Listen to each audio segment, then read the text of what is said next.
Flight Sports TV, man. That's my dude. I rolls with him. You heard what the man said. It's Flight Sports TV.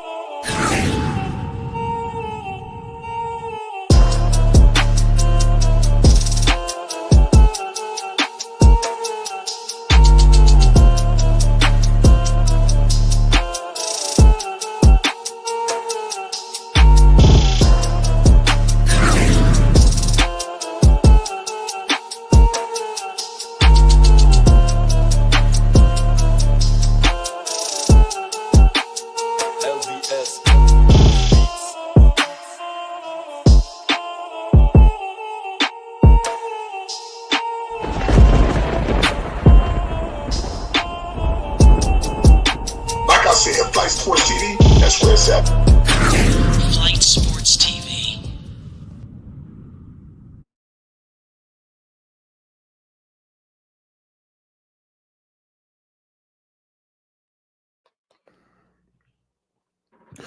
What's going on, people? It's Flight Sports TV. I appreciate y'all for checking with me. I already know what it is. We back with another one of them things. I told you that we was going to have something special for the people tonight. We're going to be talking a whole lot of ball family talk. We're going to be going all through the spectrum. We're going to be talking about Lonzo. We're going to be talking about Lamelo. We're going to be talking about Liangelo, Ball, G3, G Honcho. You already know what it is. You got to pay homage. We're going to be discussing LeVar Ball. There's a lot of things going on in the Ball family landscape. The season has concluded. We finally could chalk it up. And I ain't going to sugarcoat shit. You understand? I got some of the best in the business that's going to be gracing the mic tonight. Pause. You already know what it is. Shout out to all y'all in the chat early. We're going to get into it, man. We ain't going to waste a whole lot of time. If you're new, make sure you hit the subscribe button. You already know what it is. It's Flight Sports TV. Now, you know, it's really like, where do we want to start? Obviously, we're going to get into the Bulls. You know, their season just ended. It went up in smokes. To be honest with you, it was almost like they could have just forfeited. They could have sent something in. It made no sense for them to even show up yesterday because it was a complete debacle. You know, Lonzo Ball and his health, you know, that came in question. You know, we can't sugarcoat things, ladies and gentlemen. But from all accounts, we're going to break it all down. There's a lot of news and updates regarding Lonzo's injury situation that we will discuss tonight. You know, but before we get into everything, I got my man in the building, Pose, you know, the legendary. You already know, if you've been living under a rock, I'm sorry to tell you, but I got the legendary Hoop Jargon in the building. It's Flight Sports TV. Hoop Jargon, what's the deal?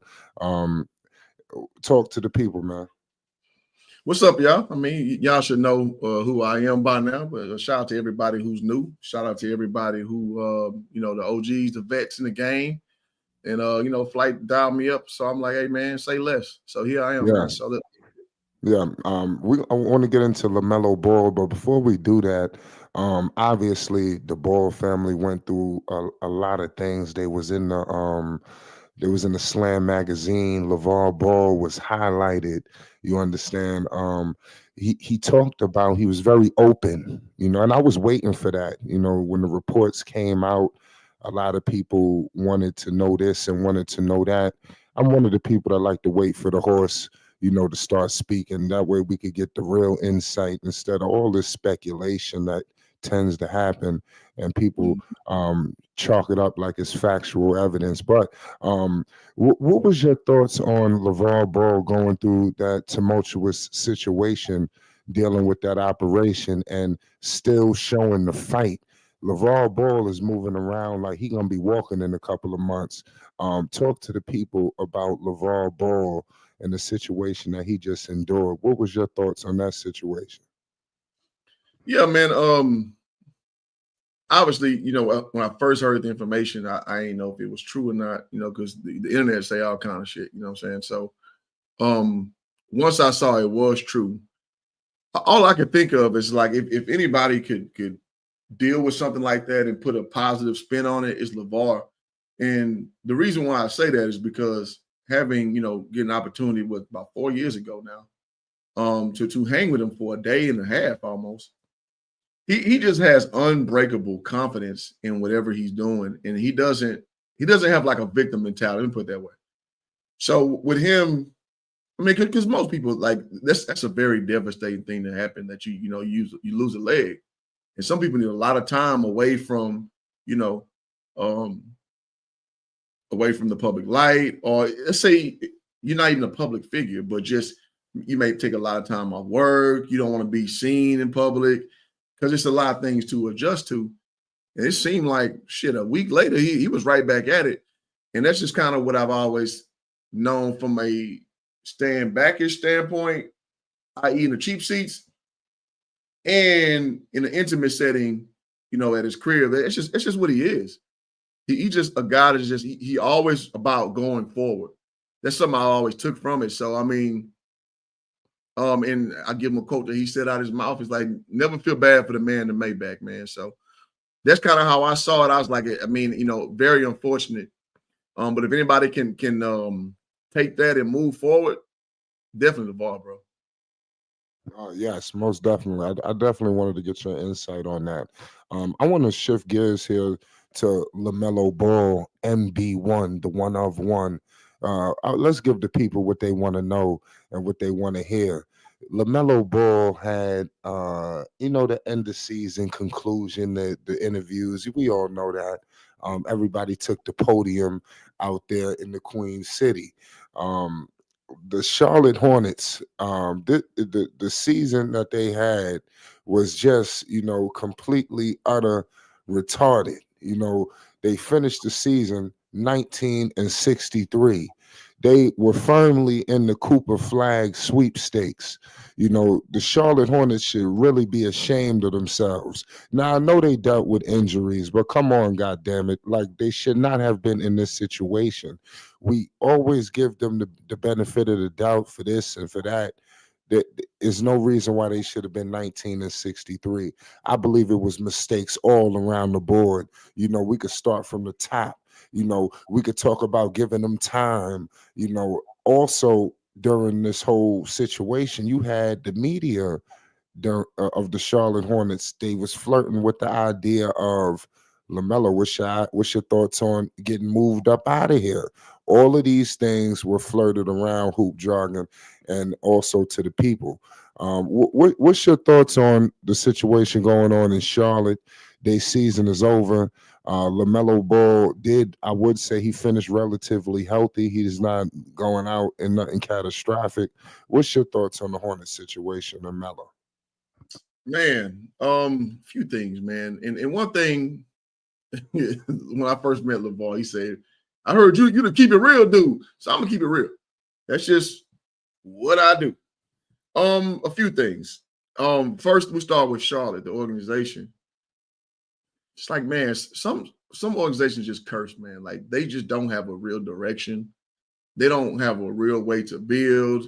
You go through coach from coach, and you retread Clifford, and you bail out on Borrego, and you don't really know what you're doing, right? And Charlotte strikes me as a team that's just lost in the sauce. Like you said, if you're gonna tank, then tank.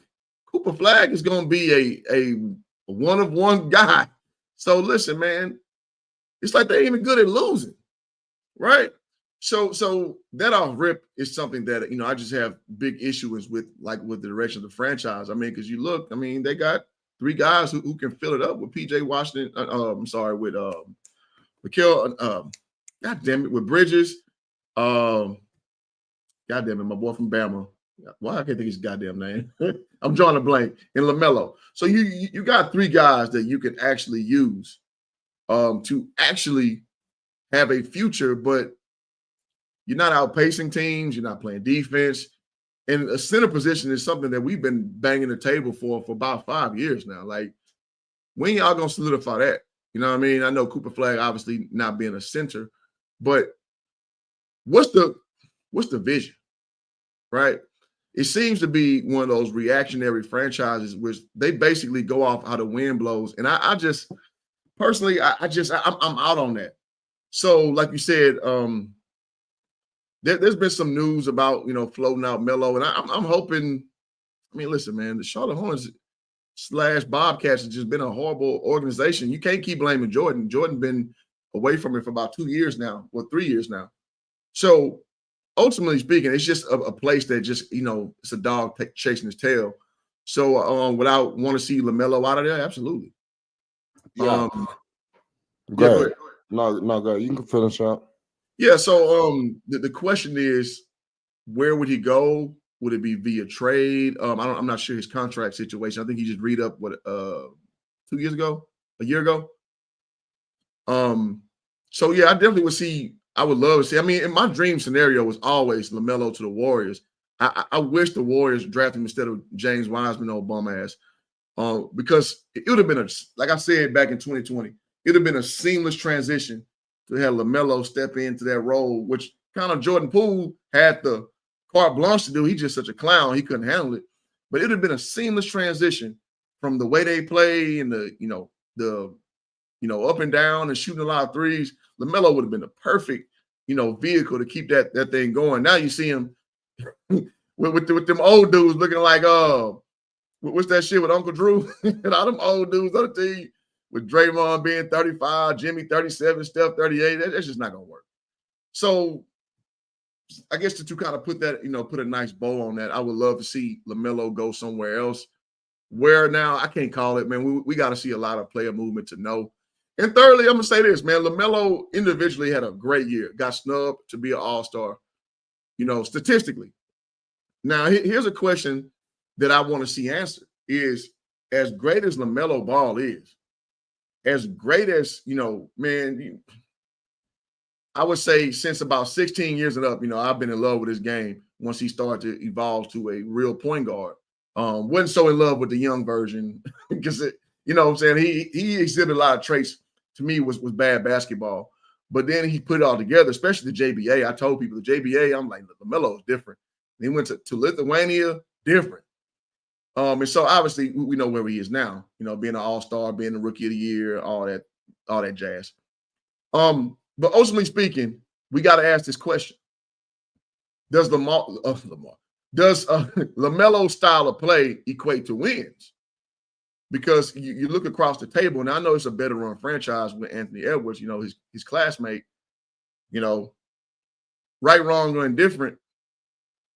They've been playing playoff level basketball every year. In LaMelo's situation, we talking about, bottom dwelling the entire time.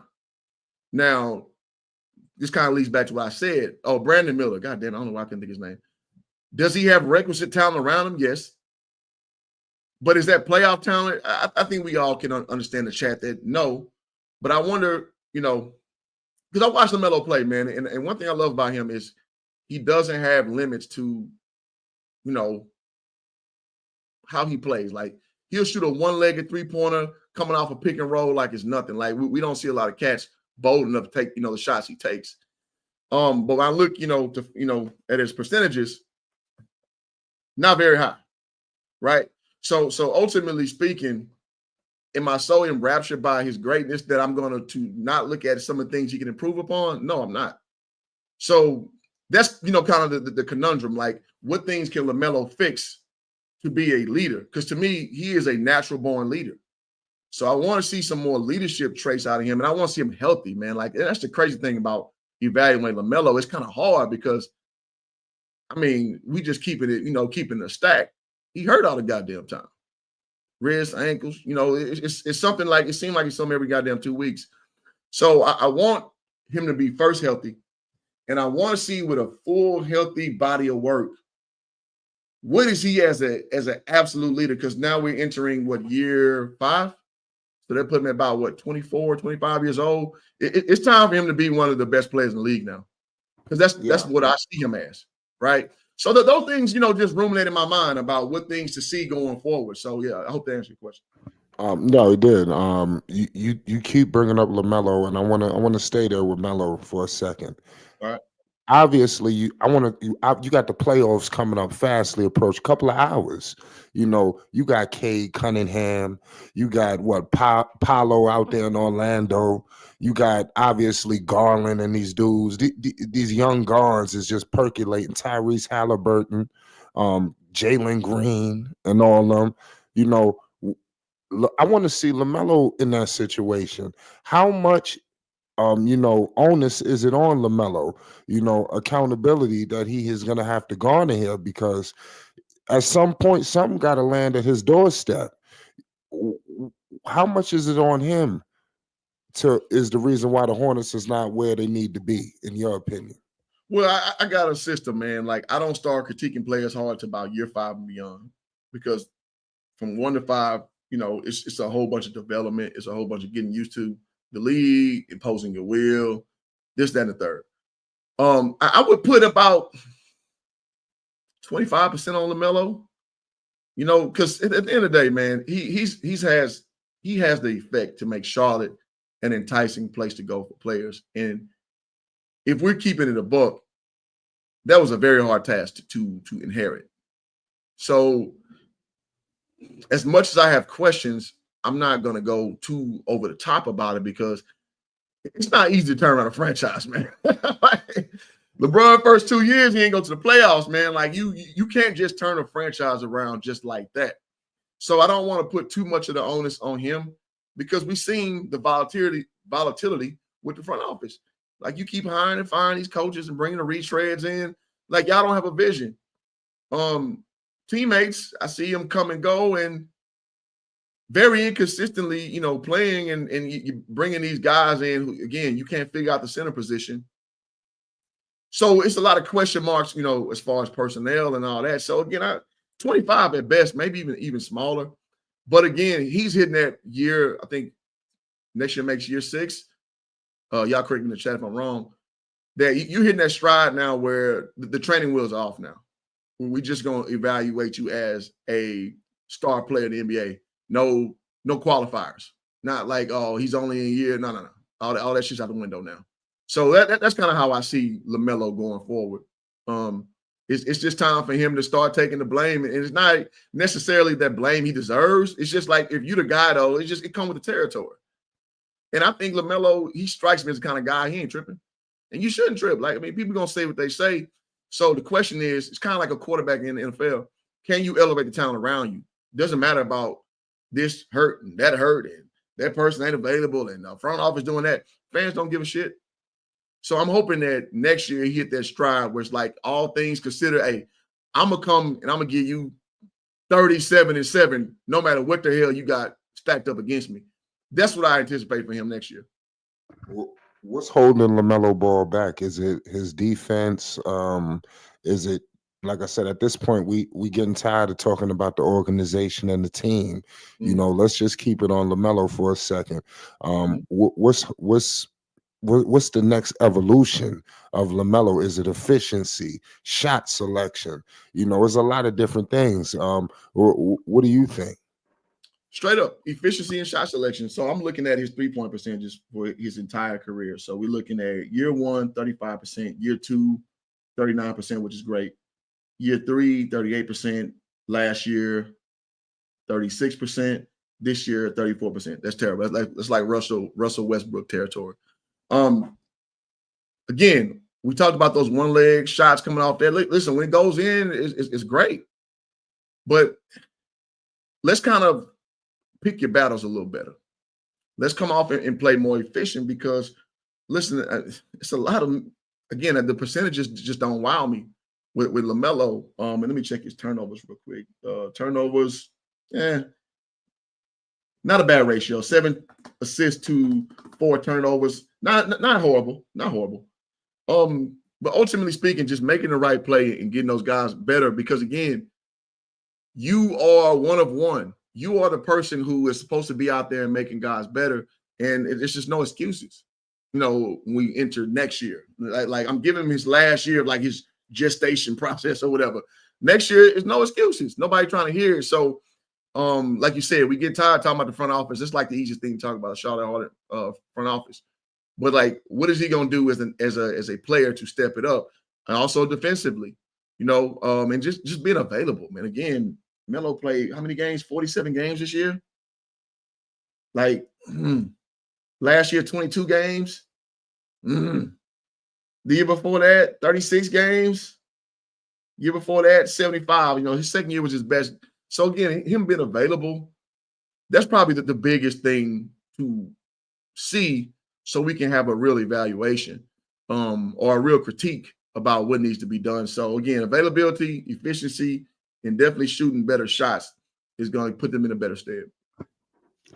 Speaking of the Charlotte Hornets team, you talked about a center situation as well prior to the whole LaMelo Ball situation. It was a big thing that came up with the Hornets this season with the trade that got rescinded. Mark Williams. Mark Williams also took the podium, and he was asked, do you want to come back to the Charlotte Hornets? He wasn't too, happy or delighted about coming back. It was I don't know, maybe, or whatever situation like that.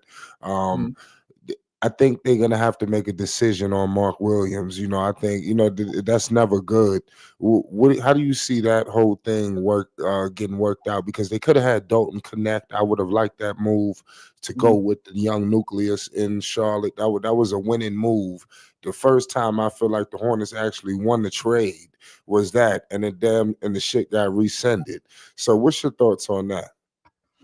Yeah, man. I mean, when you get situations like that, either you're gonna be in your feelings or you professional. It's pretty much no in between. And I think Mark's a little bit in his feelings about that. I mean, he has perfect right to, because here's what happens with these trade scenarios. Sometimes people will sit there and pat you on the back and tell you how great you are all day, and then you hear on your app and you got traded, right? And that will leave a sour taste in your mouth. So it seems like there's a little bit of that. Now, Dalton Connect, he hasn't spoken out a lot about the Lakers trading him. Yet again, he's a rookie. But it doesn't seem to have that, that animus, to the situation the same way it is with Mark Williams. And so could that be a problem down the line? Probably so. And if he's kind of said it, I got this thing all the time. Passive aggression is aggression to me. So the fact that he acknowledged that he's kind of passive aggressive about it, yeah, he's probably out of there, bro. Yeah, he would have been a good look up there in LA. I don't know what happened. I wish that would have went down, but they probably wanted to get those first round picks. Maybe they know something we don't know. Maybe they're getting somebody else. I don't know. That was just crazy. Charlotte got to figure something out. I want to talk about the draft because I want to talk about everybody's favorite Charlotte Hornet. His name is Tijan Salon. Are you familiar with this kid? No, this is one of the least watched college years. Just admittedly so, man. I ain't been paying attention to none of these goddamn these prospects this year. Yeah, well, this guy, full disclosure. Yeah, if you wasn't paying attention to the college guys, you probably wasn't paying attention to this guy because he was from France. But in so many words, I'm looking at a lot of different players that would have been possibly more of a contributor than him. And I could just rattle off a few names. The next pick at 7, because the Hornets drafted Tijan at 6. Because we talk about, obviously, that we want to hold accountability, but we want to put some accountability now on Charlotte. Tijan, maybe he's a project. Maybe he'll be good in 4 or 5 years. Maybe next year he might show some signs. But this year he really wasn't really good at all. He had a couple of bright spots, but we got to keep it honest with you. We could try to pacify him all around. The Charlotte Hornets had a horrendous year. He was drafted 6. At 7, they could have had Donovan Clingan. He came out of UConn. At 8, the Spurs drafted Rob Dillingham, and they end up trading him to the Timberwolves. He was actually in the rotation. He wasn't saddled in the Drew League or the G League, pardon me. The Grizzlies with Zach Edey. Zach Edey was a goddamn starter. That's what I'm trying to. That's what I'm trying to explain to you. We could go down to the Jazz with Cody Williams. The Bulls with Montas Buzelis. It looks like every single player I just named has been a much better contributor this year and showed signs that they're going to be all right in the league. T-Jan has not showed those signs, and a couple of these guys showing the signs of give me the ball and get the hell out the way. So like I said, we can just keep going down the list. You got Bronny James. I mean, what were you gonna say? I mean, that's what I said. We go down to McCain. I mean, that's what I'm saying. But this was a horrendous draft pick, y'all. We could sit up. No, I mean, I'm just gonna. I got to keep it real because when you talk to people, they want to give it time, and no, there's no time for this. Every single guy I just named that was drafted after this guy is better than this guy. Explain this to me, Hoop Jargon, please. Well, this kind of goes back to my thing. I got the 5-year bubble for rookies. So I don't get passionate about unless you show you just can't play dead. And I ain't watched them to evaluate them, so I can't speak on what I don't know. One thing I don't do in these streams is make some shit up just to fill up time. So that's something authenticity is big with me. So yeah, I ain't been watching him to have a real opinion. So I'm just keeping it funky on that one. Yeah. So what you think about Liangelo Ball? G3. Obviously, we know him for the court shit, but what do you think about his stardom? In the hip hop scene. I mean, this guy is just all over everything. Talk to us. Yeah, I mean, listen, man. This goes back to 2020, man. I remember doing streams, on DKM's platform and DJ's platform, and I had the unpopular opinion that, with Jello, man, I just ain't see NBA implications. I just ain't see it. And at the time, a lot of people saying, that they didn't like that take. I'm just like, listen, man, I love the family story. I'm 100% Triple B, like straight up, but I'm not gonna lie about what I see. You feel me? And I remember telling people about Lamelo, like he's gonna be better than Lonzo. And I know that's gonna be controversial. Some people comments, whatever, because I'm just going off what I see, right? So to Jello, his basketball career is about what I expected. But I'm super happy for him getting a second life, at Stardom. Like, we was all swerving in that corner a few months ago. You know what I'm saying? Like, that's a great song, man. And then he got the Freeze song, Everybody Something. Yeah, he kind of got that little Cash Money, 2000s flow going. And it's a wonderful thing, man. It's good to see him, basically, because one of the easiest things to do is like kind of use Jello as a punching bag. It's easy. Like everybody talks down on, what I'm saying, him not being as successful as his brothers and all this shit. But it's good to see him find a lane and succeed in it. Because I tell people all the time, man, everybody is not meant to be an NBA player, man. Bronny James. So it's like, man, the people who excel at that, man, you are the 1% of the 1%, right? So with him not being able to play basketball at the highest level, it just shows, like, I mean, and one thing, and shout out to Ball Facts, man. I remember when we went to the house, we got to see the studio and stuff. Like, it's always been in all the boys, well, mostly Lonzo and Jello of rapping. So that's always been a thing they've been into. So they got a nice little studio on their house, and on the campus of their house, the little plots or whatever. So yeah, man, this is something that it's not a surprise to me because I know Jello was rhyming. He was rhyming for a long time, and so it's just good that, I mean, his team, whoever that was, they put that together perfectly, going on World Star and posting that shit and getting people, to get a buzz, and it just kind of took off, man. So I'm just happy, exponentially for his success in that, man. Yes. Shout out Dex. Shout out Chief Bartran in the chat. You already know what it is. Shout out Sky. I see New Orleans done rolled in here. Dex just said that Hoop, you pegged Jello as PJ Tucker. Everybody know that infamous, quote that LeVar Ball, he talked about it. Yes, it arrived at his doorstep. Well, he has some thoughts on it. Talk to us. You remember this infamous word, my son ain't no PJ Tucker, or something like that. talk to us. Well, the way I see it is, man, me and LeVar don't have to agree on everything, man. Me and the general fan of, Jello. Don't have to agree on everything. I'm gonna just tell you what I see. And what I saw was it's just I didn't know his lane to be in the NBA because him kind of like I think LeVar was saying him be a two guard. I didn't see a two guard. I saw like an undersized big man with a goddamn deadly ass jumper who can play defense, who's strong. He got that body. Because I played against PJ Tucker in college. So how I size up Jello and how I know PJ size is they just were similar to me. But obviously with Jello having a way better jumper. So my line of thinking is if he's going to get in there, he's kind of going to have to be a utility guy who just got like an extremely, he shoots at an extremely high clip and a very accurate clip at that. So that's why I came up with that analogy. Listen, man, I don't get paid by nobody to talk basketball, so I'm gonna just give my opinion. I get paid by Google, i.e. on YouTube. I'm not a company man from anybody. And I say that because you see people who like under Clutch Sports, umbrella, they just make up a lot of shit, man. They just be saying all kind of shit, man. One thing you don't give me again is authenticity. I'm gonna tell you what I see.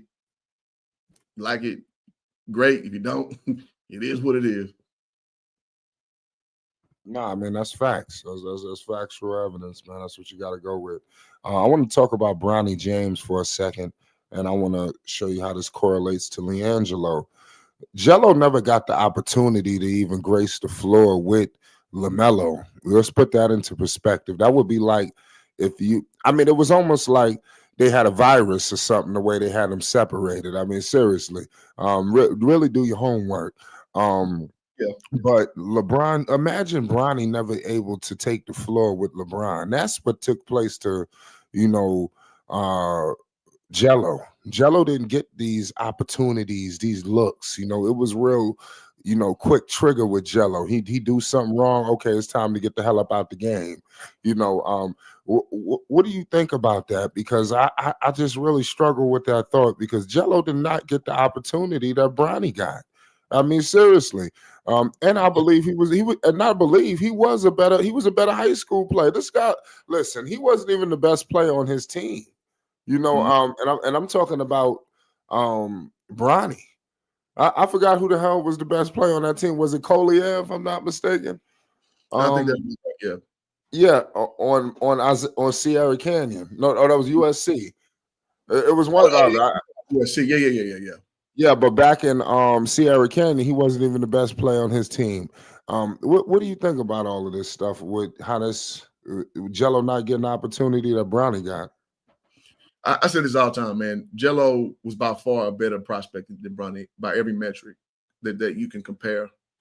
As a high school player, we ain't talking about nothing. Jello being Mr. Basketball here in California, averaging like 30 or what have you. Bronny putting up like 14 a game. Like the only reason that Bronny got in the All-American game is because obviously his last name, and it just shows you how politics play into sports. So going forward, I told people all the time, man, like watching Bronny play in the summer league, it just kind of crystallized the point to me that he's just not ready for this level. Now I know you're saying some of y'all like Bronny, and that's good for you.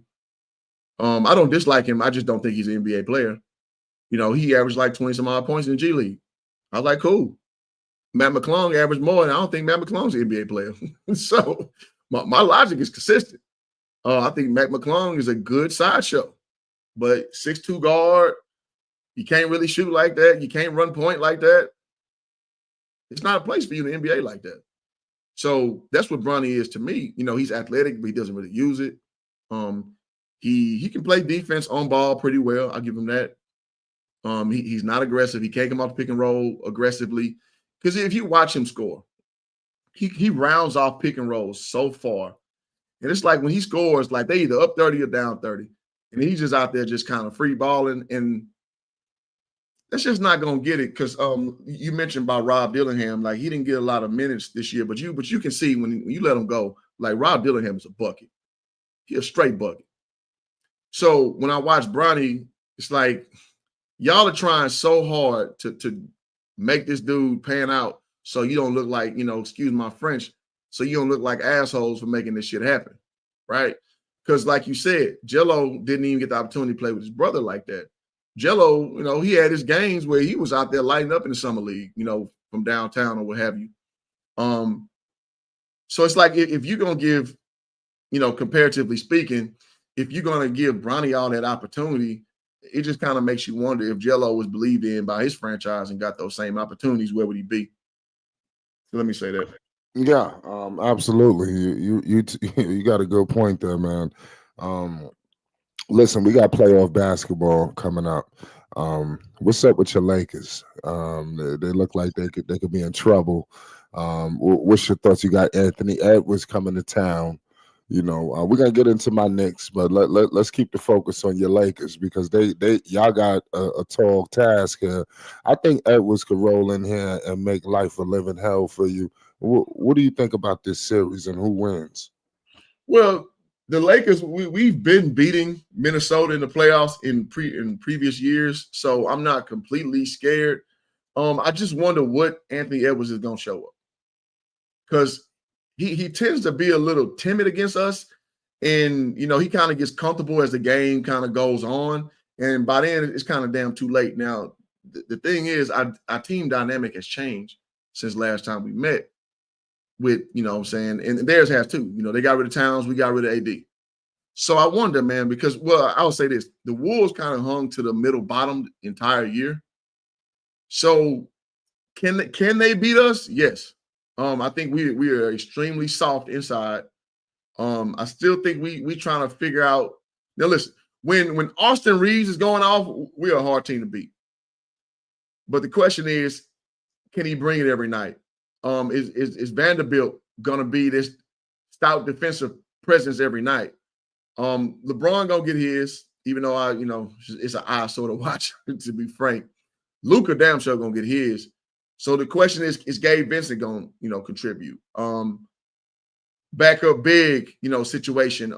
Can we get, strong, rebounding and controlling the boards and pushing pace?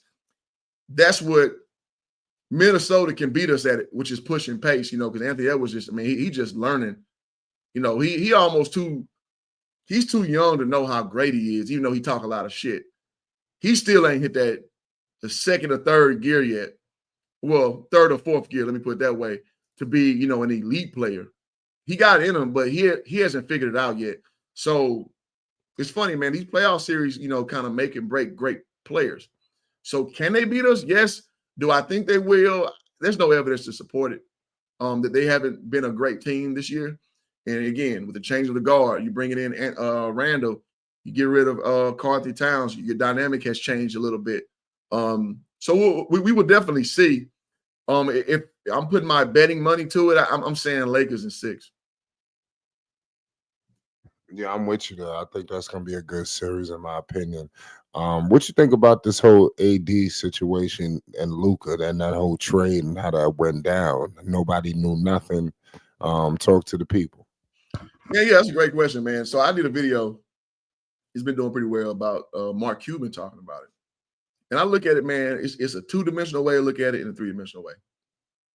Two-dimensional is it was a good trade because Dallas had a lot of firepower offensively, but they didn't have the interior presence offensively.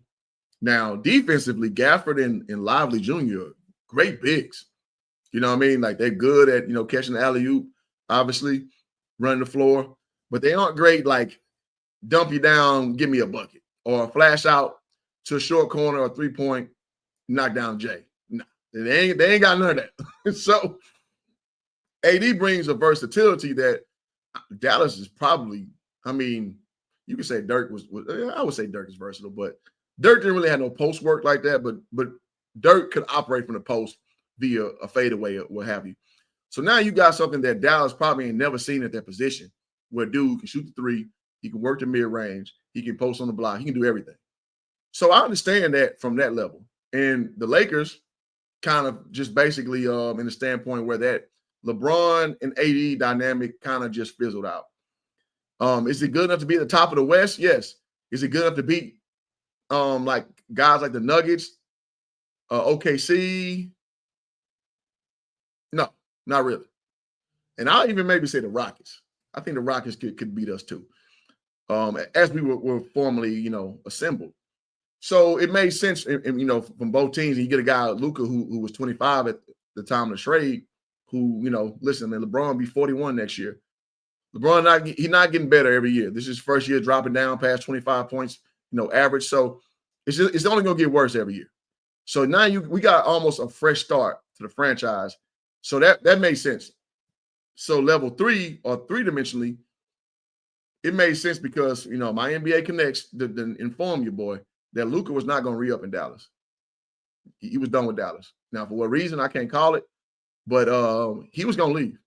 So it's almost like, everybody on the GM's ass, I forget his name, black dude, I forget his name. But it's like, do you Nico Harrison? Nico.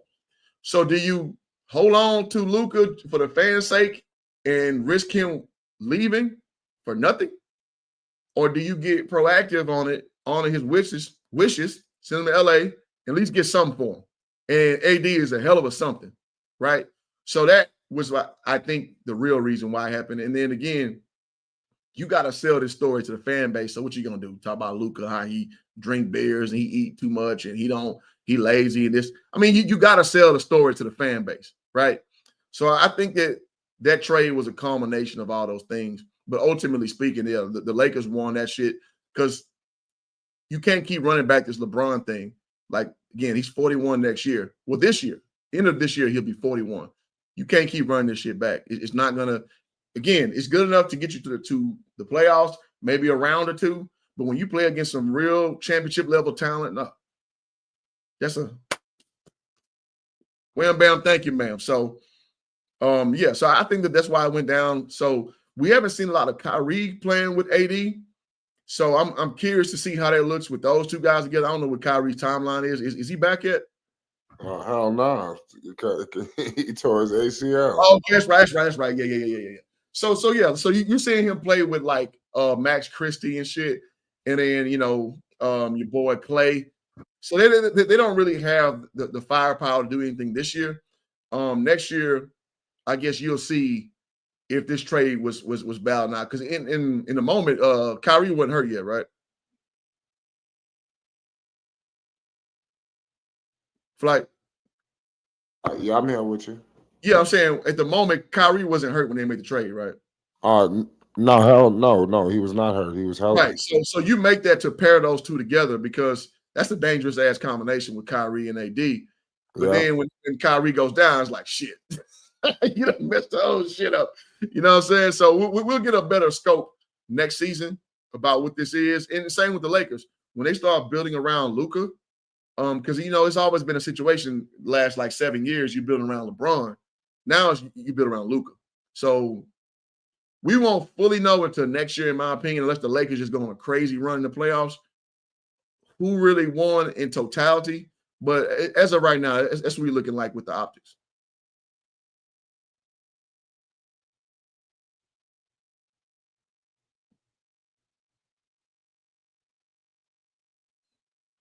I don't know if you mute yourself, Fly. I can't hear you. Oh, my bad. I was talking the whole time. What I was going to say, it's almost like we know what's going on. But what I was going to say was I like the Lakers in that series. I think that they're going to win in any event. I would have liked Minnesota, but I think they're running into a bad matchup. But we're going to find out. LeBron going to have to come and play. In my opinion, I think that Edwards is going to force him to do a little something. But Luka, I think he just is a bad matchup for them. If it wasn't for Luka, I'd be a little bit more confident in Minnesota. But I just think Luka is like the kryptonite to Edwards. As good as Edwards is, Luka could be better. Who can forget the way he put him away last year? I'm telling you, I didn't forget. He was talking crazy. That boy put Gobert on that island. Sent them boys home with that step back three. Yeah, they're gonna have to do something with Gobert. They're gonna have to sit his ass down. Don't put no more shit. Yeah, I don't know how he's gonna be able to play in this game. Yeah. Is it for real? I mean, I really think it's gonna be sad, for Rudy Gobert. Well, what you think about the New York Knicks? They got Cade Cunningham rolling into the Garden. Everybody seems to be just basically the Knicks shouldn't even show up if you just talk to everybody. Just Cade Cunningham about to come in here and drop 50. I mean, just get the popcorn. I mean, what's going on with the New York Knicks? They got home court advantage. I forgot they was a top 3 seed in the East. I mean, how much got to be paid, Hoop Jargon? What the hell is going on? Well, Detroit is a sexy story right now, man, because they basically came out the grave, and now because Detroit's a big city, it's a major market. I mean, the Knicks are too. I mean, but people been waiting on the Knicks. I mean, sorry, the Pistons to be good again, right? So, and shout out to Coach JB coming in and like changing that culture and getting guys to suit up and put their hard hat on. But listen, man, last time I checked, the Knicks third seed in the East, bro. The Knicks have been playing good basketball for a long time now, right? So again, man, the problem is that the Knicks are the Knicks, but y'all don't have no real star power like that. And so people gonna just sleep on y'all every series. That's just don't happen. When Jalen Brunson's your best player, like that's not said a lot from a box office standpoint, right? So I think you guys are gonna be just fine, man. But people want to see the new young boys come in and take y'all down and keep rolling. So it's not even so much about y'all. I think people want to see the Knicks. I'm sorry, God damn, I keep saying the Knicks. The Pistons be good again, and so they're just kind of throwing these prognostications into something that I don't think it's gonna materialize. I don't see an upset, even though the Pistons do play good defense. I love the direction they're going. Cade has figured it out. I just think y'all are too solid. Y'all know what y'all doing. Y'all got rid of Julius Randle, thank God. And when he's a Laker, man, I was just like, man, we gotta get this dude the hell out of here, man. Like shit. But I mean, with y'all, you got a talented big in Carl Towns. You got a heady, smart point guard, which I love, in Jalen Brunson, and you got the support pieces. I think you guys will be fine, man. I got y'all. I got y'all in 5. I want to talk about Houston. I know you rock with your hometown Rockets. Yep. Listen, not really, but I respect what they're doing. Okay, all right. Well, you respect the Rockets. Yeah. They're making some progress. I think everybody can agree to that. What do you think? I think they got a bad luck of the draw. They got the Golden State Warriors. Draymond has declared a championship. They got Jimmy Buckets rolling into town. Playoff Jimmy is going to be in effect. What the hell is going on with Houston? Is it going to be an upset? Are they going to knock off the Warriors?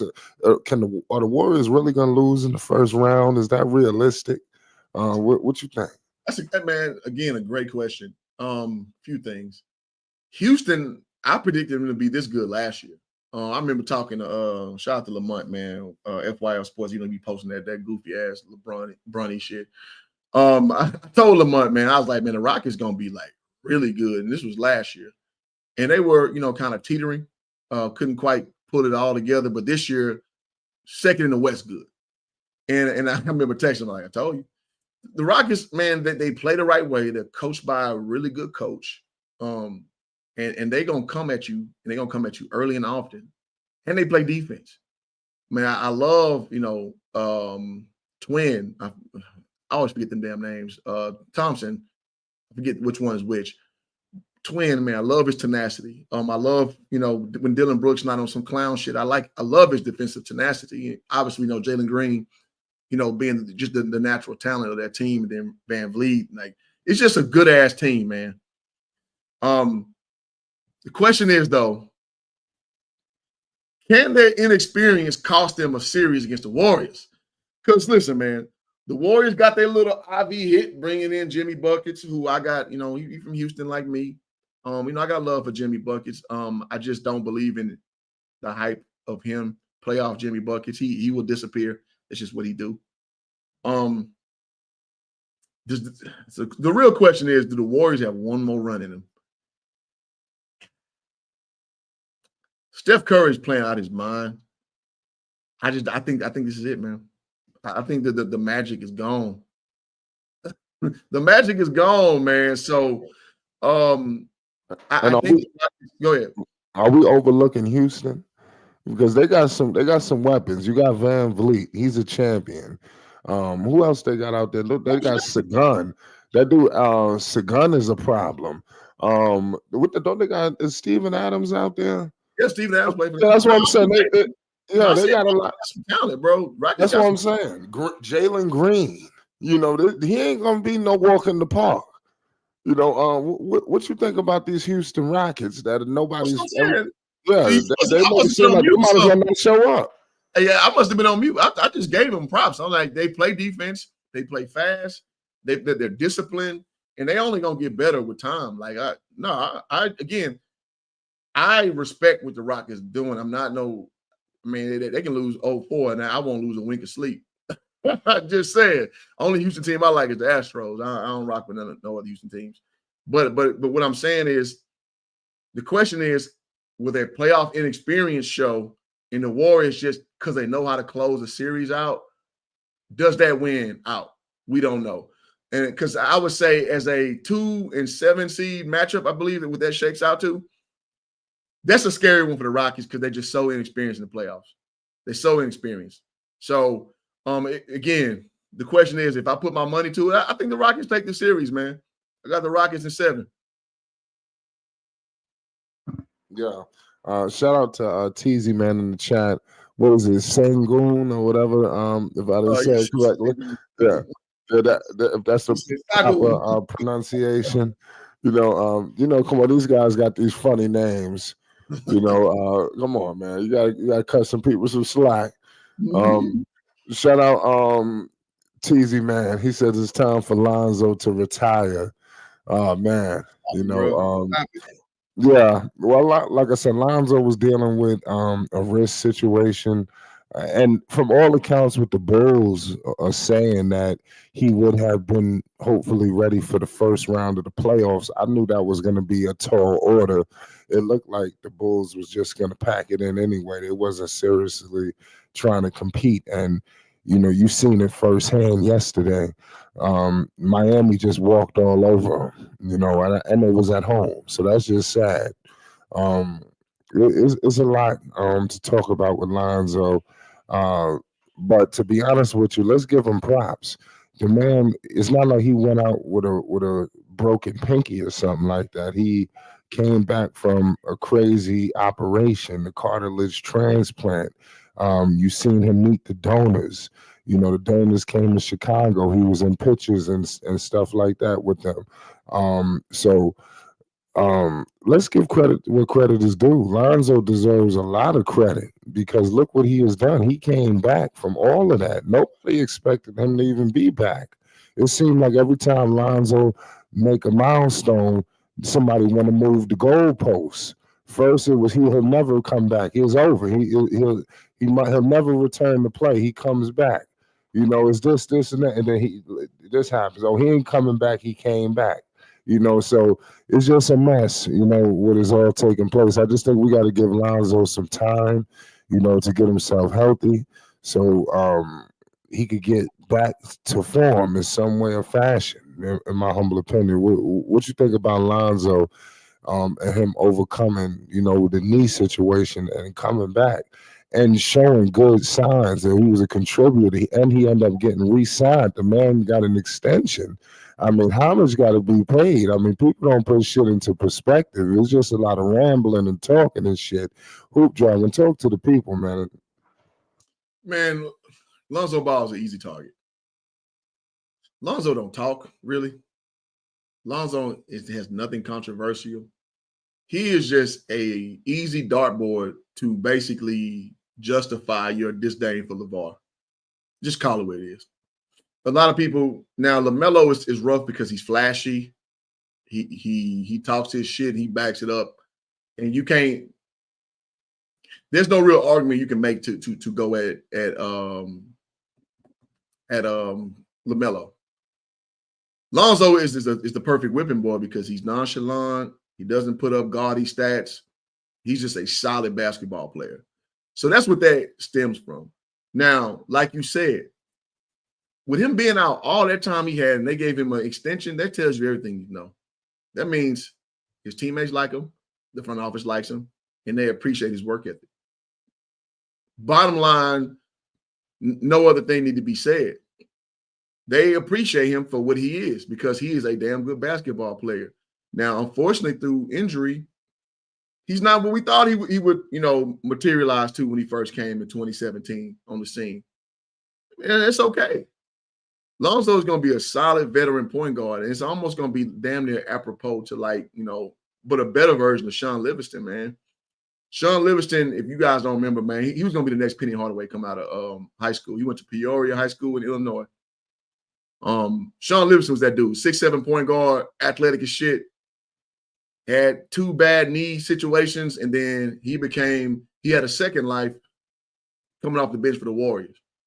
And this little urban legend about he never missed a mid-range shot in his life because he was very effective, with that mid-range pull-up, late in his career. You also can see Dante Exum exhibit similar 6'6" point guard out of Australia, all world coming out, didn't quite find his lane. And then last year with the Mavericks, you saw him pop back on the scene and a very solid point guard. Lonzo better than both of them. So where Lonzo, his actual role is, who knows? But when I hear his teammates speak of him, when I see him play on the court, he just who he always been, just minus the athleticism, super smart, great on ball defense, good deep ball shooter. Now, this year has been one of the worst statistically for him. I think he's shooting like 36% from 3. But, he had that shit way up, a year or so ago. So can Lonzo get back to that? I think so. He just got, again, just like I said with Lamelo, you got to get healthy. So hopefully he will be healthy next year. I think he would be about 26, 27 years old going forward. I just think you're going to see a late career renaissance from him. And I know late sounds weird because, that's only been about 7 years in the NBA, maybe 8. 7 years, I believe. So I just think, man, give him time, man. Like Zoe is going to be, again, not what we all thought he would be, 5 years ago when he had, he's going to be the star of the Lakers. That's not him no more. But that's okay, though. He's going to be a solid-ass point guard who plays basketball the right way, who's going to be involved with some winning-ass teams. Who y'all can tell you first? Yeah, man. What's going on with Chicago? Because it seemed like Lonzo, he's going to be the last one standing. Something tells me Vucevic, he's going to get shipped out. You heard his name was flirted around. Is he the last piece to whatever Golden State is trying to do? Who knows? But it seemed like Lonzo's the last guy standing, surrounded by all these young guys. What's going on here with Chicago and Lonzo? He only signed a 2-year deal. Mm-hmm. What's his future, with the Bulls, and what do you think next season looks like for Chicago? Because it seemed like they have 1 foot in and 1 foot out. Are they going to move on from Kobe White? Are they going to fully commit to a rebuild? Because what's going on right now is I don't know, in my opinion. It seems like people say this is the worst spot to be in. The 1 foot in and 1 foot out, where the Sacramento Kings are. It seemed like whatever they did with that trade, they basically made the Bulls out west, with the Kings. What do you think about Chicago and what's going to happen in the future? Yeah, man, it's just more the same. Like I was saying with Charlotte earlier, man. This is just a team that doesn't have a direction. Like, where are you gonna go? Is Josh Giddey gonna be, at the head of what you got going? Is Kobe White gonna be in the long-term future? Because, listen, it's good to have 2 point guards, but then it's just like the old adage, like quarterbacks. If you got 2 quarterbacks, you got no quarterback. So who has the keys to this team is the real question. And I don't know. I'll say this. I hope they have a good draft, man, because you got to figure out fully what are you? Like, what are you trying to be? What the way you play. I mean, I think Giddey It's probably statistically. Let me see. Let me double check. So I don't put my foot in my mouth. Yeah, about fourth in the pecking order of scoring. So third in the pecking order. So Kobe White basically a bust is the strategy. Listen, man, I like Kobe White, but a point guard being the lion's share of your offensive output when you're not exceptionally, big for that matter, that's a recipe for disaster. I mean, 6'5" point guard. I mean, that's that's smooth. But at the end of the day, like you name me when a team is won because of the efforts of just the point guard, not named Steph Curry. It doesn't happen, right? So we've seen Westbrook try, we've seen Ja Morant try, we've seen Chris Paul try. It just doesn't happen. So I say all that to say, I hope they have a good draft. They got to get some more talent there because the requisite talent that they do have, it's just not enough. It's not enough. They have no star power. Vucevic, like you said, he's probably going to be on the move in the offseason. I just don't know what this team is molding themselves to be. And so since I have all this uncertainty, like I just don't have no real I don't have a real goal or a real outlook for them because I just don't see enough requisite talent to even start evaluating them as how good they can be the next year. Yeah. What do you think about Kobe White? How good is he? Is he any good in your opinion? Yeah, he has high energy. And by the numbers, No. I like because some guys just have an ability to like be infectious as far as their play because they come and bring their hard head every day, and people can follow behind that. I just don't know if he's a star, and I think that they kind of trying to feature him as such. I don't know if he has that next level thing where basically I'm gonna get my shit on against anybody. I don't think that's Kobe White. I think Kobe White's a solid to really good point guard. Obviously, with being 6'5", you can kind of make him a combo guard. I just don't see exceptional from him.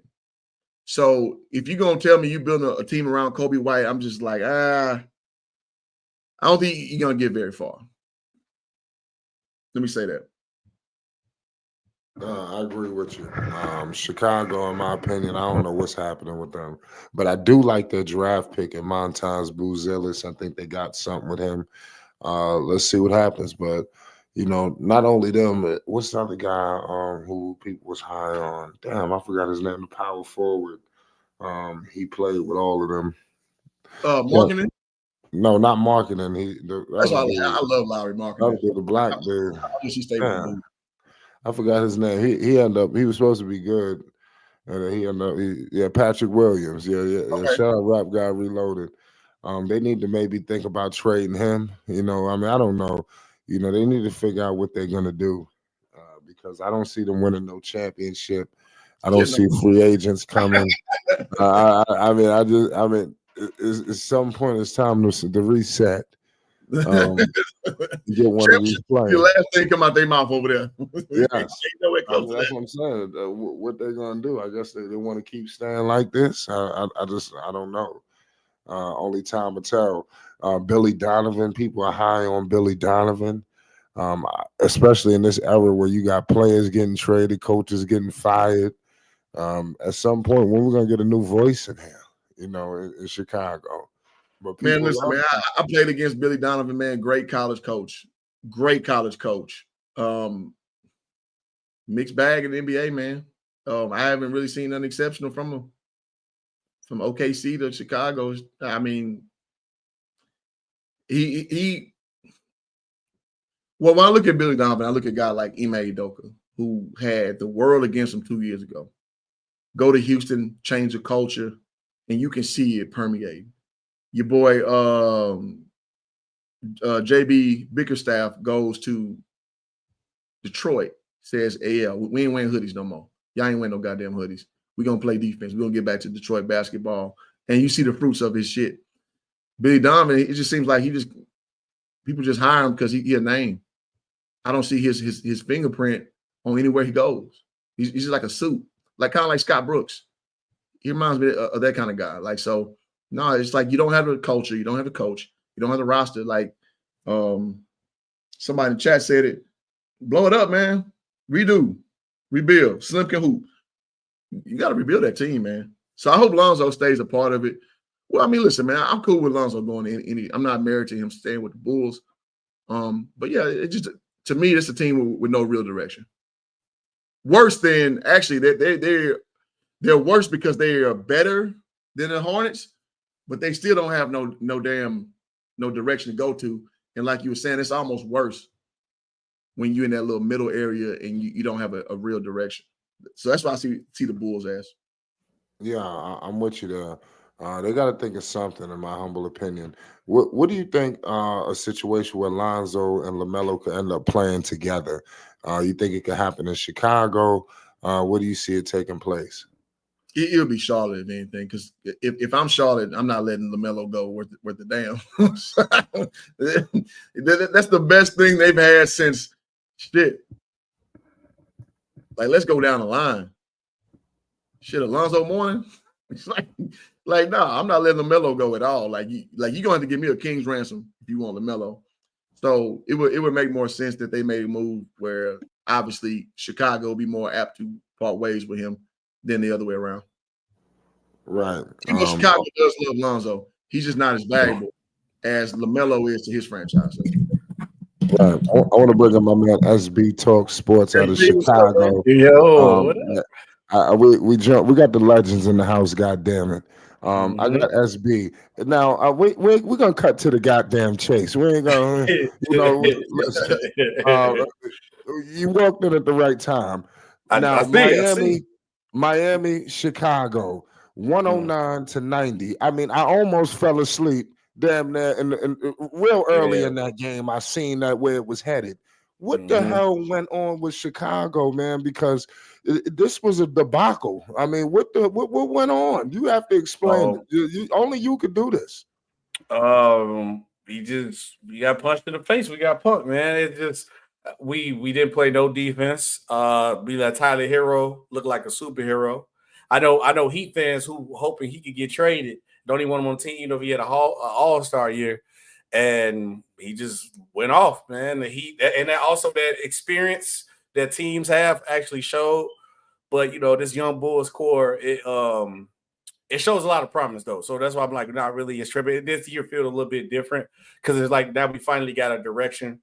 Even though AK asked him if you anybody seen the Bulls press conference asking you have patience with him, but it's like have patience with you. You've been there for X amount of time and you didn't do nothing. Or you finally make a direction. Now you want patience. No, you got to execute now, and that's what we need to do. But the Bulls I just think defensively we wasn't ready to play. We won played our game. Miami Heat played Miami Heat basketball, and then the Bulls lost. That's it.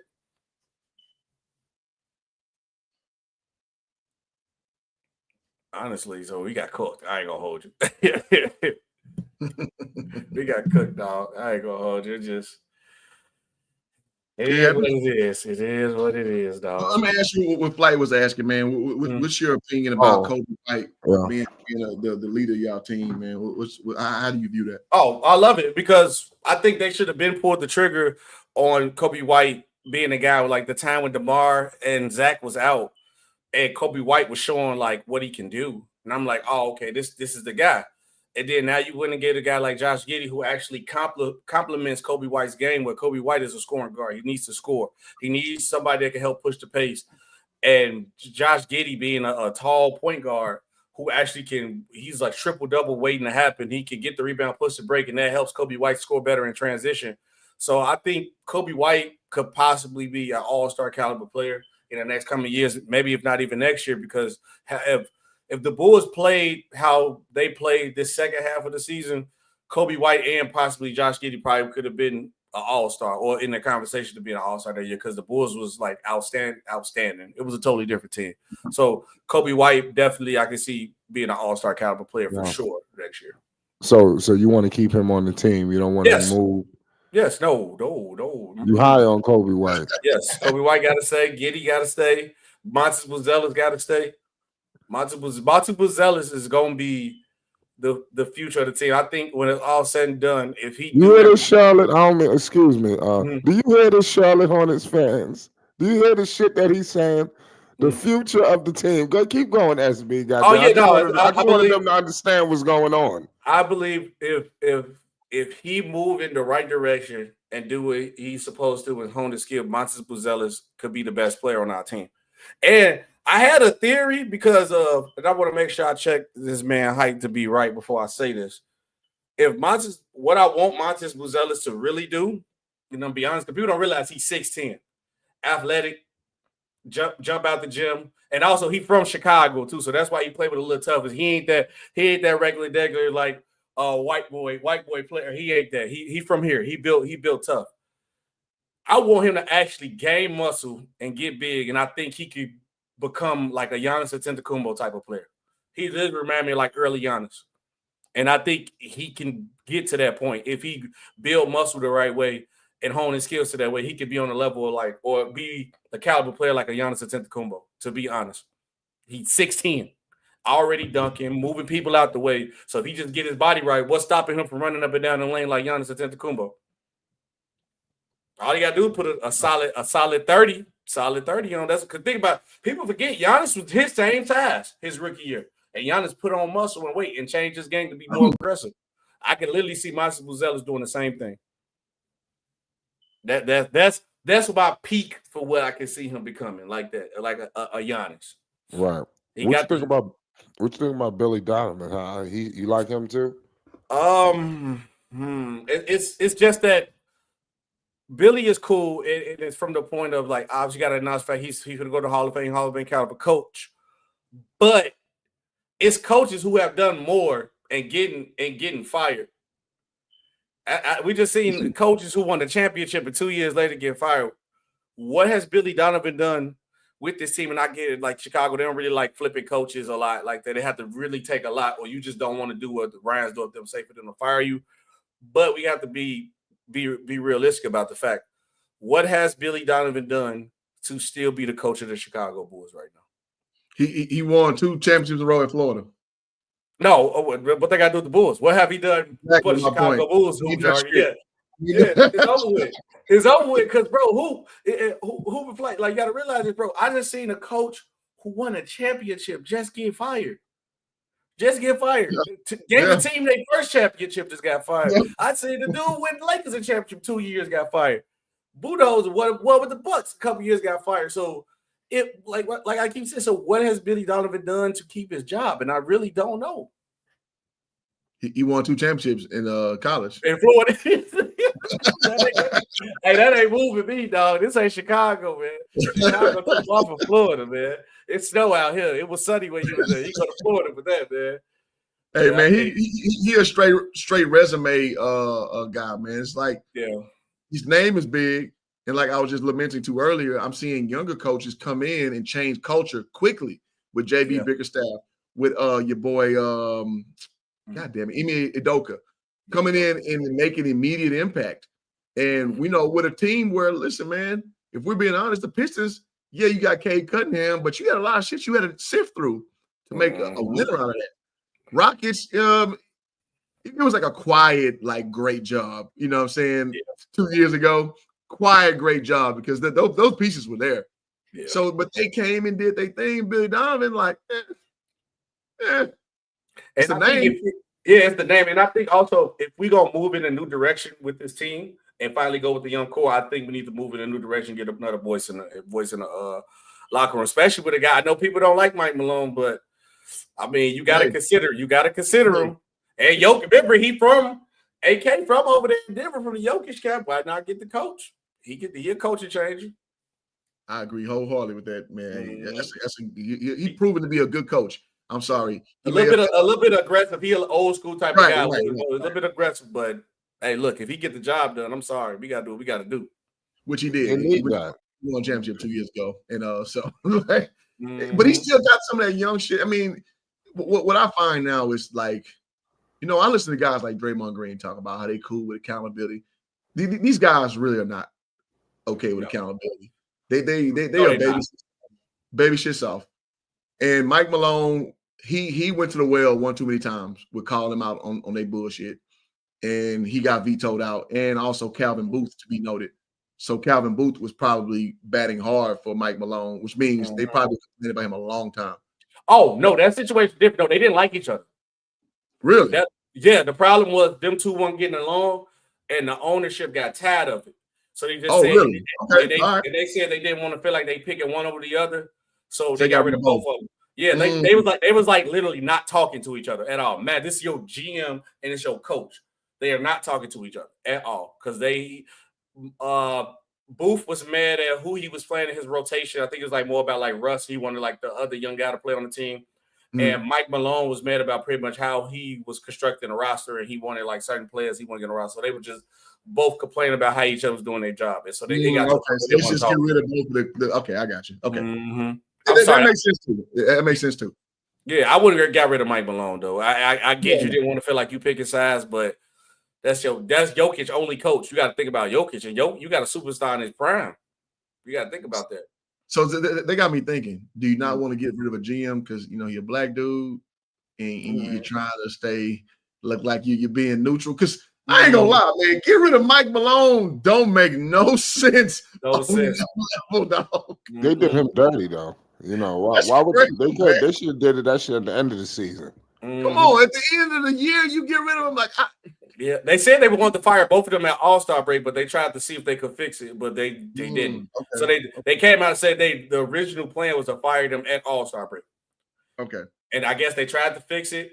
They didn't want both of them didn't want to cooperate. So it was like, okay, well, we let both of y'all go. But why not just ride it out though? Ride it out. Like who you know why?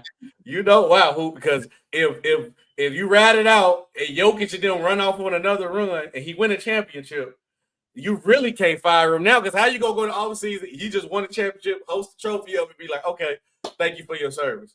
That'll be worse. I hear you, and I raise you first world problems. It's a first world problem, bro. But they got but I don't know, man. That move was still crazy to me. It's like winning. The team goals got to be before anything. And I think that's what Mike Malone and Booth both forgot about in the long run. Like, hey, look, we don't got to like each other. I don't like how you move, do this and that, but we still got a job to do. If y'all two grown men at the point where y'all don't even want to talk to each other, come on, that's childish, bro. We at work. We got business to handle.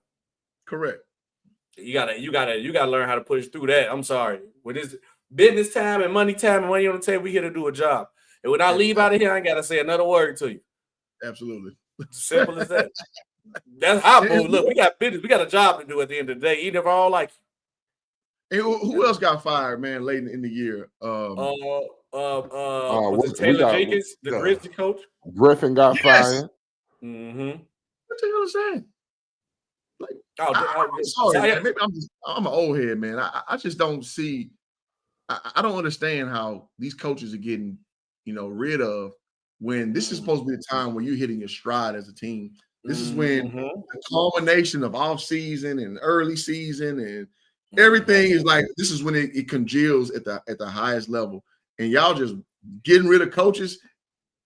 I don't know, man. It just don't register in my mind, man. Hopefully y'all can give me some perspective. You talk about Taylor Griffin. Taylor Griffin is the guy from the Grizzlies, right? I thought his name was Taylor. Well, I thought his last name was Jenkins. Is it Jenkins or Griffin? Taylor Griffin is Blake Griffin's brother. I don't know who.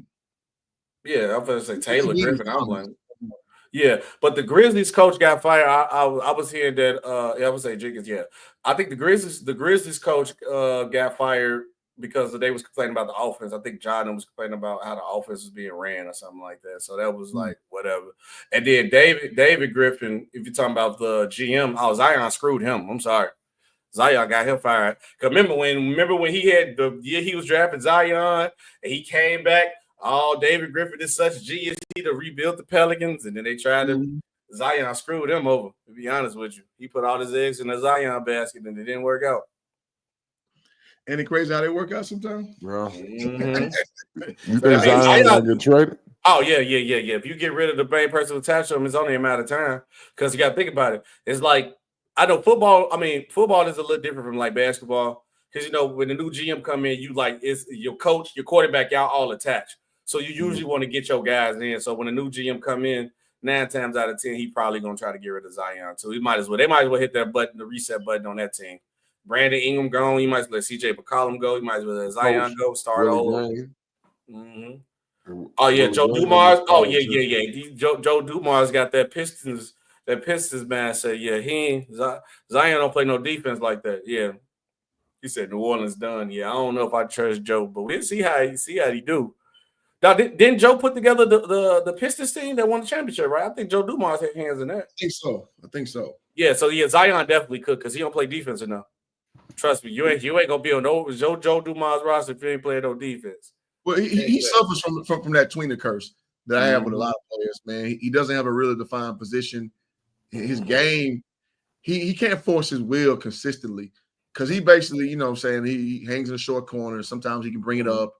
Yeah. He can't really shoot like that. So he's basically a hustle guy. He's probably the best hustle guy that probably ever existed in the NBA. Problem is to build around that is wild. Yeah, that's a complimentary skill set. If he would have actually stayed in shape more too, to like maybe make him like more mobile, especially on the defensive side when it comes to side, maybe it would have helped. But he ain't. That man chasing a whole nother lifestyle. His problem, man, he left-handed as shit. And it's like he got all the like red flags except having the exceptional athleticism of a franchise player. You know what I mean? Like kind of undersized, but just super athletic where it's like it's hard to turn it down. It's like, kind of like a girl, all these red flags, but she got a big old booty, like goddamn. Right. She nice. She's like, yeah. That's all it is. Rap guy said Charlotte should trade for Zion if you want to sell tickets, but you sure you want that man to go back home? He already wilding in New Orleans. What you think he gonna do if you go back to the crib? Trade what for Zion though? Yeah, that is a good question. I'm hearing that. No. Yeah, Flight. I would say Flight. I'm hearing they talking about trading. They might trade your boy if the right. Yeah, I want Zion in Charlotte. I was gonna get into that. I was gonna. No, I'm talking about Lamelo. They said your boy Lamelo might get traded. Well, on the news.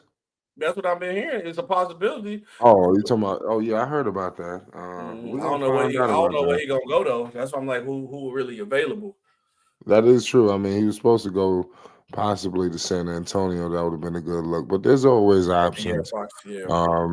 We just got to figure out where will arise. Who knows? Maybe Minnesota. That's just one option. Wherever he goes, I like to get him in a good organization. He need to go with like a good vet coach at like, cause like you could tell like even his pop said this. He was like, yeah, LaMelo game is fun and it'll sell tickets. So he even understands that. So I think LaMelo need to go somewhere with like a winning coach and who can hone his skills better, like and teach him like how to win. And make sure you gotta have a good vet behind him, like an actual true vet. Like honestly, I was saying like because I think Chris Paul was looking for a team to go to. I said Chris Paul to the Hornets would be great because LaMelo got all the skills to be one of the best point guards in the league, but now he needs to hone in on trying to like knowing how to win and how to turn his talent into a winning talent and make it work on the court. Or he need to talk to Steph Curry too to get him on them ankle braces so he can help his ankles because his ankles been shot since he been in the league. I'm glad he on ankle braces. No, he needs them Steph Curry ankle braces. He needs them Steph Curry ones. You remember Steph Curry had the same problem. I hurt ankles all the time. He figured I was wrong to put them special white ankle braces on that look crazy. That man ain't had no ankle injury since then. So SB, I'm glad you on because you're mirroring the same thing I said. I'm like, man, LaMelo, great talent individually, but do you have the requisite ability to win? Are you putting your team in the best situations? Are you efficient enough? So you coming in hot. You kind of mirroring what I was saying an hour ago, man, because that's the only problem, man. LaMelo is a phenom, man. He a problem, he a headache. But like, so when we gonna hit that winning stride though? It's my question. You know what I'm saying? I don't know, because honestly, it just feel like you know how people talk about like how Kyrie play, and Kyrie is like he play off instinct and like just like emotion, just out there playing.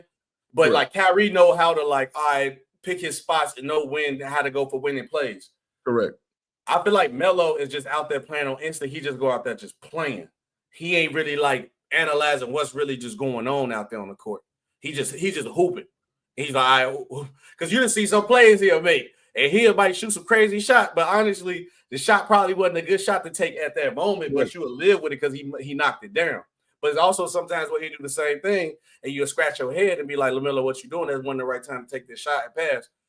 So, and I think what will also help him too was if you notice when he was kind of like honed in and making winning plays, he needed a guy next to him like Lonzo or like a Giddey who can like play make and take his mind off that too, because I think it's too much going on. So Lamelo worrying about playmaking, then I got to score like this. I think if you got a guard next to him like a Giddey, a Chris Paul, or even his brother Lonzo, where you could put him in a position to like, all right, I'm going to put you in a position to make the winning plays. But if he want to be the player that can take his game to the next level, because it's still crazy that Lamelo hasn't even made an All-Star yet. No, he made the All-Star game. He didn't make the playoffs. The playoffs too. He only made one All-Star. I meant to say one All-Star. He only got one All-Star so far, and he hasn't made the playoffs yet. Nah, this was egregious this year though, because individually he was balling. Oh yeah, individually he's balling, but that's what I'm saying. So the next step you got to see is like, we get it. You cold. We get you can hoop, but now it's like, can you win? Can you lead a team? Bingo. That's what we need next to you now. We passed the point, bro. You are all that questioning down. Are you one of the best young guards in the league? We passed that point. You good enough. You are all-star caliber player. Now we got to make you an all NBA type of player. What helps you do that? Win. Get better defensively. You're a point guard. Know how to put your teammates in better position to score. Know when to take your shots. Control the game. That's what he got to do now. You can't just be out there 100 miles per hour fast Ferrari. You know, he like Russ, but like a cooler version of Russ, because his game like more a little smooth and cooler, but he's still doing the same thing. He just out there driving 100 miles an hour. There you go. It's pace, man. Pace is everything. His position. Yeah, go ahead, Flight. No, you good. Because I was gonna get it with SB. I know SB don't have a whole lot of time. Yeah. I want to bring up something real quick before you leave, SB. Okay. We all know you're a big wrestling fan. We got WrestleMania season approaching. Talk to the people, man. What's your thoughts, man? It's going to be a crazy weekend. How in the hell could these guys pack this weekend like this? This shit is crazy. Oh, I know you happy your boy finally got his main event too. I was waiting. I meant to send you that too when he was with the Paul Heyman video. So that was dope that CM Punk got it too. Yeah. It was what you got going on? I know you're gonna keep an eye on it. I usually always stream for the WrestleMania. This time I can't because it's my daughter's birthday. Wow. So we taking it to like the indoor water park, but I'm definitely bringing my bringing my laptop. WrestleMania don't stop. What you do know is 2 nights. You know, so it's Sunday. It's always Sunday. It's Easter and all that, so I'm gonna just have to keep my laptop with me on the go. Because once we come back, because my daughter's birthday technically on the 21st, but we doing the stuff on this weekend. So we taking her to indoor water park Saturday. Then Sunday, she doing like an Easter egg hunt with her cousins. Then I gotta take her to my grandma's house so that she can sing happy birthday. So I still ain't gonna have time to stream, but I'm definitely gonna keep my laptop on me. I'm gonna be watching the whole time. Yeah, word, man. Shout out to SB, man. What's a match that you're looking forward to? Is it the main event with John Cena and Cody? What's going on? Because I ain't gonna lie to you, SB. You one of the people who inspired me a little bit to. Obviously, we've been wrestling fans, but you came out a lot with the heel heat, and then you inspired me to want to start putting out wrestling content. Because we all love wrestling, but we're just trying to introduce it to our audience. Talk to us, man. No, wrestling is a way, man. And it is like the storytelling. Then I feel bad if you just missed this past like the Roman Reigns era, or when you see your Punk coming back and Cody coming back, like y'all don't even understand like how impactful and how crazy like that was. So, but it's sensational. But if I had to pick a match. I met my boy Randy Orton and really got no like true right because Kevin, what's his name? Kevin, I'm just saying Kevin, you know what I'm talking about. Kevin Owens, he got hurt. So besides the both main events, because they got to see Roman, even though I think Seth Rollins gonna win and what's his name? Paul Heyman gonna turn on CM Punk and Roman, bro. Watch. I'm calling it now. I think because they got if they main event tonight, want something big gotta happen. What's the biggest thing that can happen? If Paul Heyman turned on both the people that he was rocking with for the jump for Seth Rollins, that'll set everything off crazy. And then you probably can make that to a Roman versus CM Punk rivalry to SummerSlam or to like whatever the next pay-per-view is too.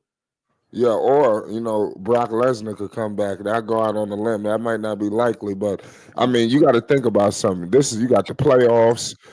How can you get the most people talking? Tomorrow or Saturday night, Brock Lesnar come back. That might get everybody talking. So I don't know. We'll see. I don't know. We're gonna find out. Hoop jogging, man. I know you're not a big wrestling fan. Or were you at one point? I know wrestling is big in Houston, man. What's your thoughts, hoop jogging?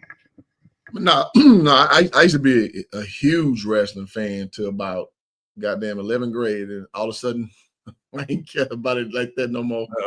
So I used to be like, I remember my dad took me to the SummerSlam tour, and I got to almost shake Lex Luger's hand, but I fell on a chair and twisted my ankle. Damn, that's tough. Is Lex Luger your favorite wrestler all time? Huh? Who your favorite wrestler all time? Is it Lex Luger? Or who is it? Damn, that's a great question. Favorite wrestler all time. Damn. I'm gonna say who your favorite, then who you think is the GOAT. Ooh, yeah, man. You got my brain turning now. Yeah, it's okay. Way to go. Favorite Ultimate Warrior. Like I grew up and like Ultimate Warrior just did it for me, bro. He just would come out there and that just shake the ring. Oh yeah. Tactically looking back, one of the worst wrestlers ever. Like he was terrible. Oh yeah, terrible.